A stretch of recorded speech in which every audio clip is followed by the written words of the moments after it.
Welcome to another video in our journey of dealing with questions you've asked.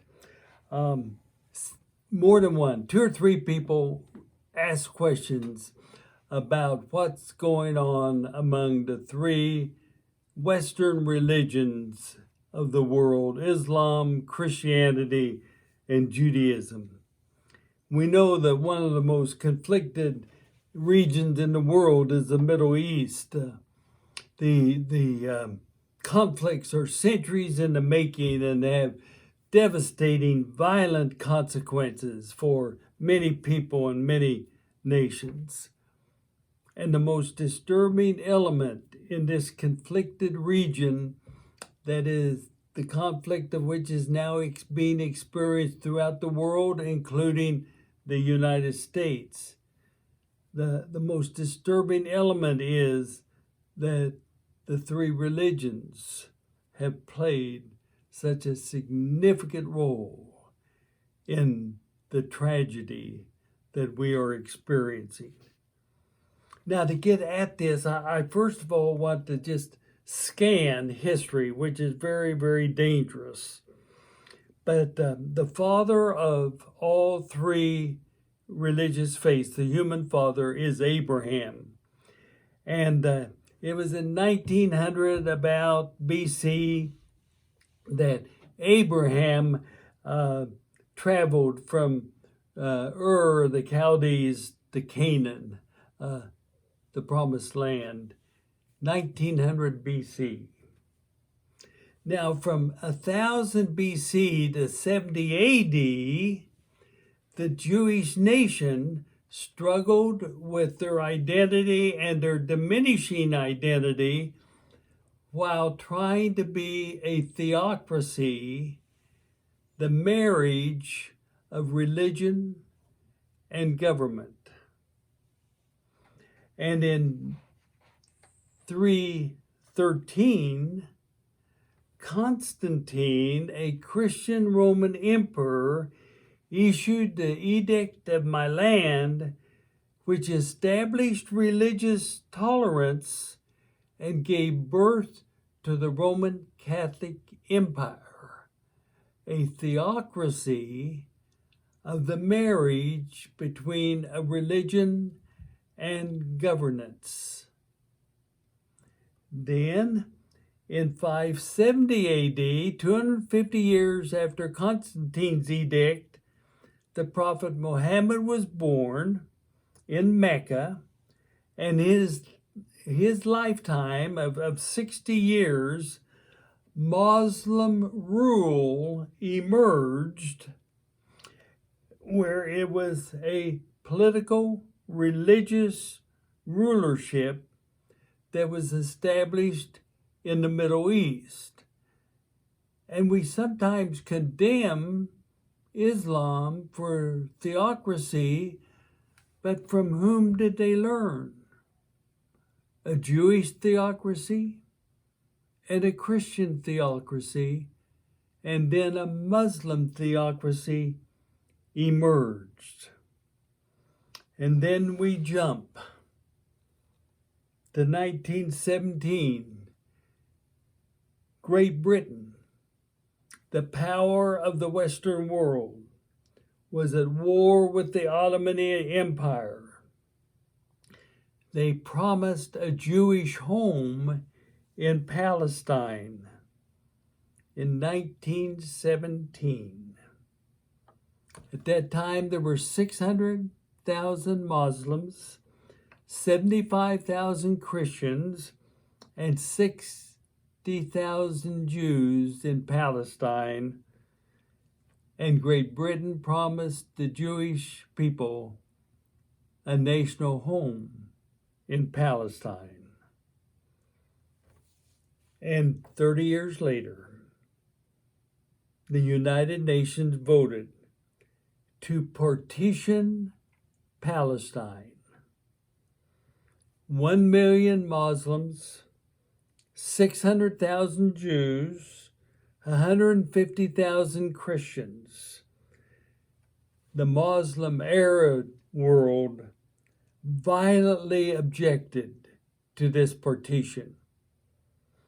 Most of the Jewish community celebrated and rejoiced this partition, and the Christian community simply accepted what happened.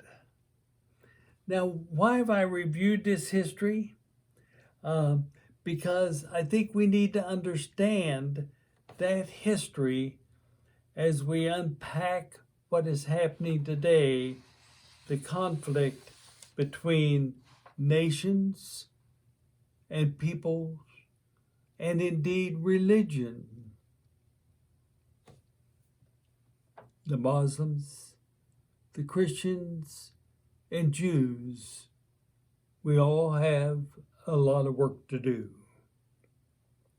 Now, my response to the questions you've asked and the history that we've reviewed is twofold.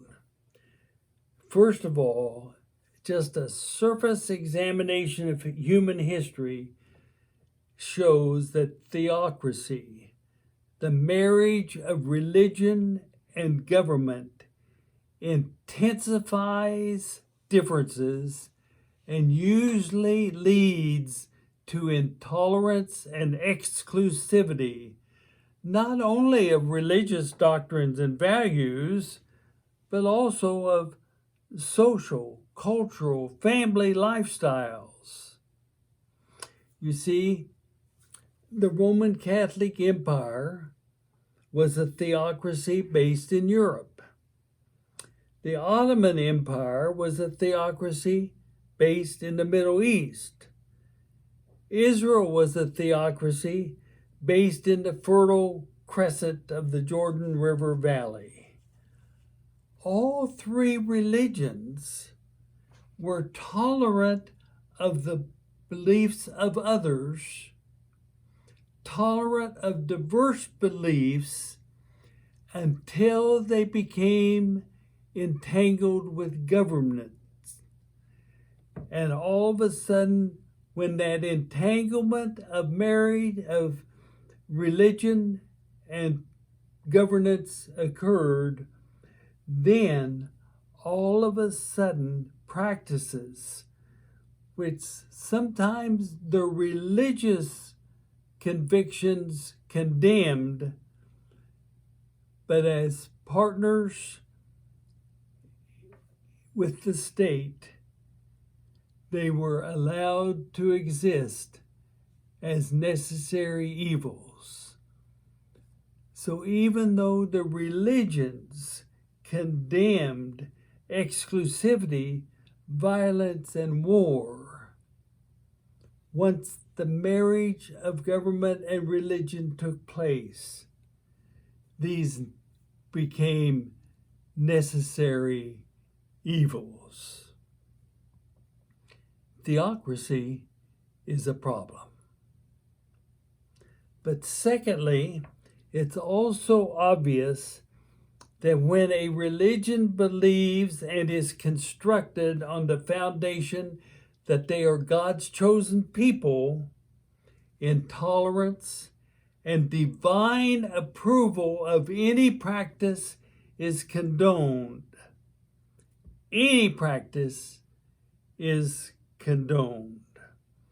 Former President Jimmy Carter, a profound lay theologian who was elected president and in 1978 engineered the Camp David Accord, which is one of the few political agreements which provides a basis for Middle East peace instead of Middle East war, states in his very provocative book, The Blood of Abraham, this is a quote from him: "How could different believers be convinced by the same history that each was God's chosen people?"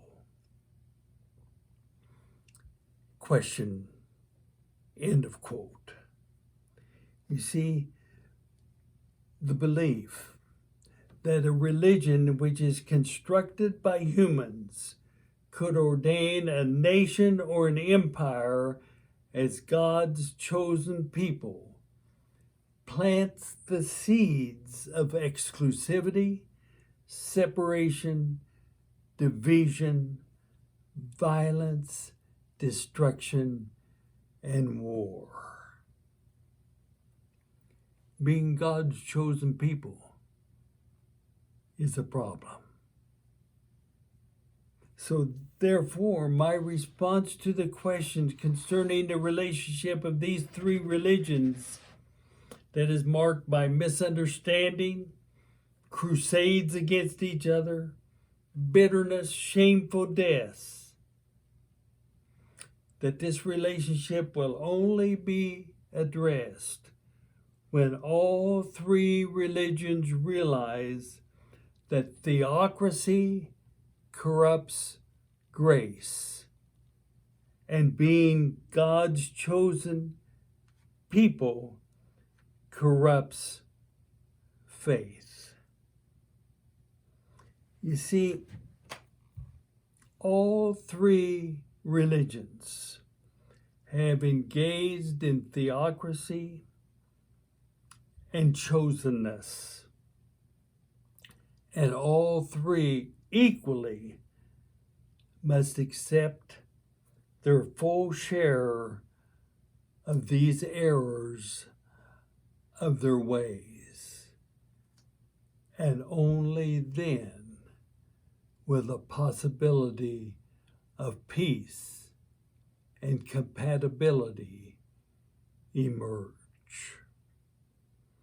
The prophet Isaiah said it best: faithfulness is the commitment to be God's not chosen, but God's servant people. And a servant is known for actions portrayed by the message, a bruised reed a servant will not break, and a dimly burning wick a servant will not quench. Indeed, all three religions call for God's people to be God's servants. May it be so. Thank you for listening, and as you think about this, I would just raise a couple of questions. What new insights did you gain from the historical review of the history of the Middle East? And secondly, what's your response to the perspective that theology corrupts grace and chosenness corrupts faith? Thank you for listening.